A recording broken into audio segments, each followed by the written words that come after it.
అధ్యక్ష నమస్కారం. ఈరోజు ముందుగా తెలంగాణ ఆవిష్కరణకు ఎంతో త్యాగపూరితమైనటువంటి పాత్ర నిర్వర్తించి సత్యశీలిగా అన్నమాటకు కట్టుబడినటువంటి ఎన్ని నష్టాలు కష్టాలు వచ్చినా సరే తెలంగాణ ఇస్తానన్న మాటను నిలబెట్టుకున్నటువంటి ఒక గొప్ప మానవతా మూర్తి, తెలంగాణ అభిమాని సోనియా గాంధీ గారి జన్మదిన పర్వాన వారికి నా తరపున, మా భారత కమ్యూనిస్ట్ పార్టీ తరపున వారికి జన్మదిన శుభాకాంక్షలు ఘనంగా తెలియజేస్తా ఉన్నాను.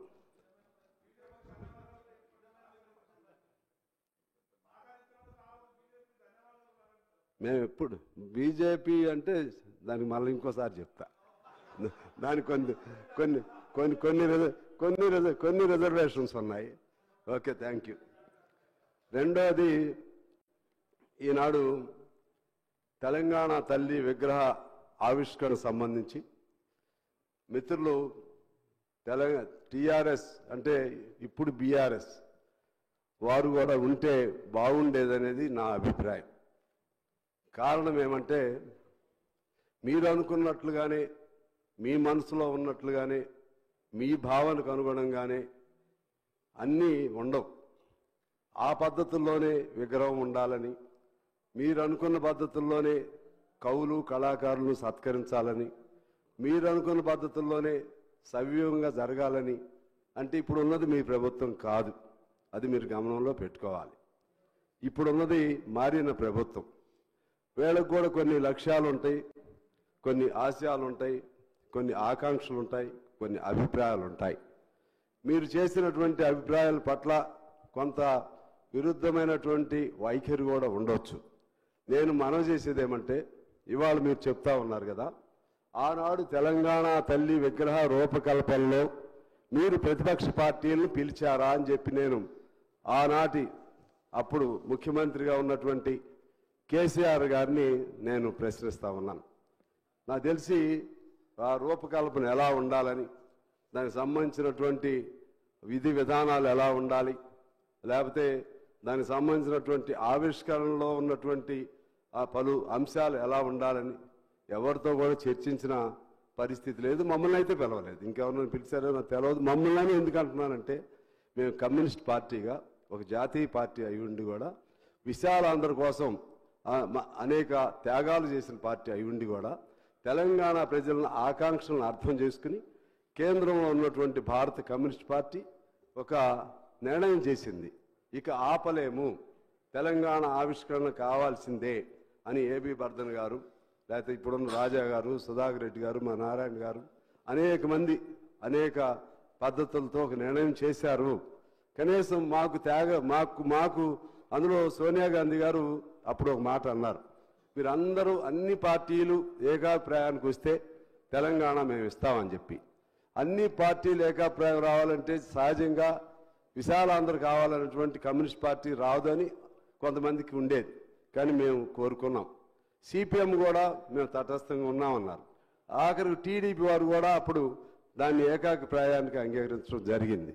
అందువలన ఆ కమ్యూనిస్ట్ పార్టీకి సంబంధించినటువంటి మమ్మల్ని కూడా మీరు ఎప్పుడు కూడా గౌరవించింది లేదు, పిలిచింది లేదు. మా గౌరవం పాయింట్ కాదు ఇక్కడ. కానీ ఒక రూపకల్పన చేసేటప్పుడు అందరి అభిప్రాయాలని పరిగణలో తీసుకోవాల్సిన బాధ్యత వారికి ఉందని చెప్పి నేను మనవి చేస్తా ఉన్నాను. అదేవిధంగా ఇక్కడ ఒక అంశం గుర్తు చేయాలి. ఇక్కడే కూర్చుని ఉన్నారు కోమటిరెడ్డి గారు, జోపల్లి గారు వీళ్ళిద్దరు పదవులకి రాజీనామా చేశారు అధ్యక్ష. అప్పుడు మంత్రి పదవులకి కోమటిరెడ్డి గారు దాదాపు 10-11 రోజులు నిరాహార దీక్ష చేశారు. వీరందరి కృషి ఉంది ఇందులో. అదేవిధంగా నేను కూడా మా పార్టీ ఆదేశానుసారం 7 రోజులు జైల్లో ఉండి నిరాహార దీక్ష చేశాను అధ్యక్ష, తెలంగాణ కోసం.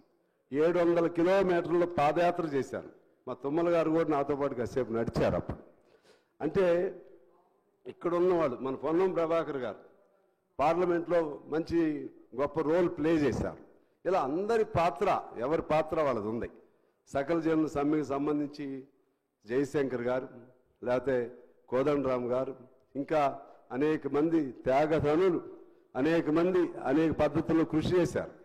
మా సింగరేణి అప్పుడు మేమే గుర్తింపు సంఘం. మా సింగరేణిలో దాదాపు పనికి వెళ్లకుండా 45 రోజులు సకల జనుల సమ్మెలో పాల్గొనడం జరిగింది అధ్యక్ష. ఏఐటీసీ అప్పుడు ఆర్టీసీలో మేమే గుర్తింపు సంఘం.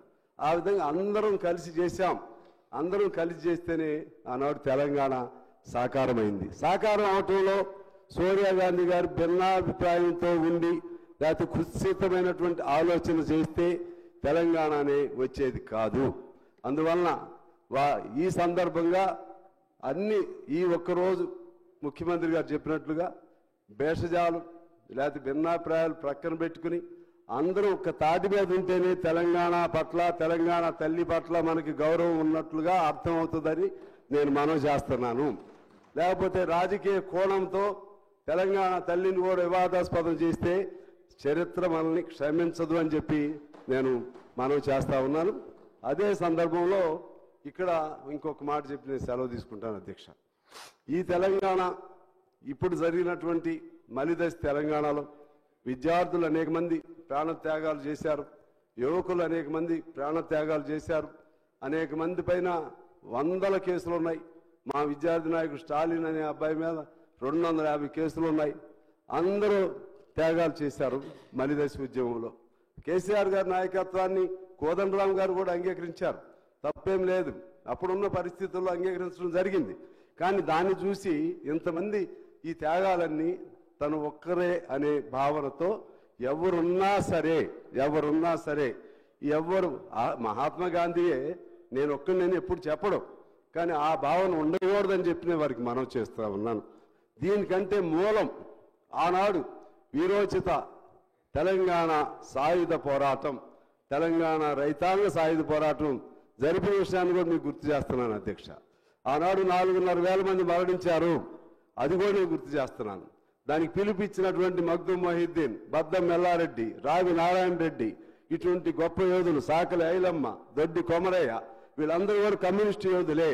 వాళ్ళందరి పేర్లతోనే మీరు ఉచ్చారణ చేస్తూ ఉంటారు. వారందరి త్యాగాలతో ఆనాడు హైదరాబాద్ సంస్థానం నుంచి తెలంగాణ విముక్తి జరిగింది. ఆ తర్వాత అందరి కృషితో, కోర్స్ మీరు లీడర్ కావచ్చు, కానీ అందరి కృషి ఉంది, అన్ని పార్టీల కృషి ఉన్నాయి.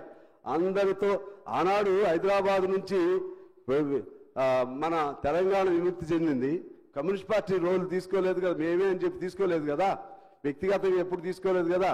అట్లనే గత ముఖ్యమంత్రి గారిని నేను మనవి చేస్తున్నా, మీరు టీఆర్ఎస్ని బీఆర్ఎస్ చేసేసుకుంటారు, మీరు అనేక మార్పులు చేసుకుంటారు.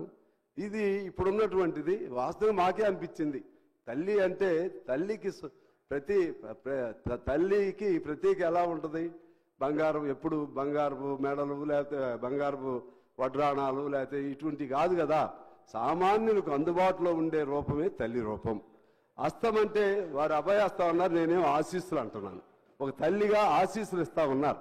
అందువలన ఆ విధమైనటువంటి ఈ అన్ని అంశాలని గమనంలో తీసుకుని ఈ ప్రతిరోజు తెలంగాణ ఈ డిసెంబర్ 9న గొప్ప పర్వ దినోత్సవంగా జరపవలసినటువంటి బాధ్యత ప్రభుత్వంగా తీసుకోవాలని కోరుతూ, అదేవిధంగా ఆనాటి విజయం సెప్టెంబర్ 17, దాన్ని కూడా భేషజాలు లేకపోతే బింకాలు లేకపోతే బిడియాలు లేకపోతే ఇంకేమన్నా మానసికంగా లోపల ఉన్న అడ్డంకులన్నీ వదిలేయండి. అందరూ అంగీకరిస్తున్నారు దాన్ని కూడా అధికారికంగా చేయమని చెప్పి నేను మిమ్మల్ని కోరుకుంటూ మీ ద్వారా అధ్యక్ష మీకు హృదయపూర్వక నమస్కారాలతో సెలవు. Thank you. గౌరవ మంత్రి గారు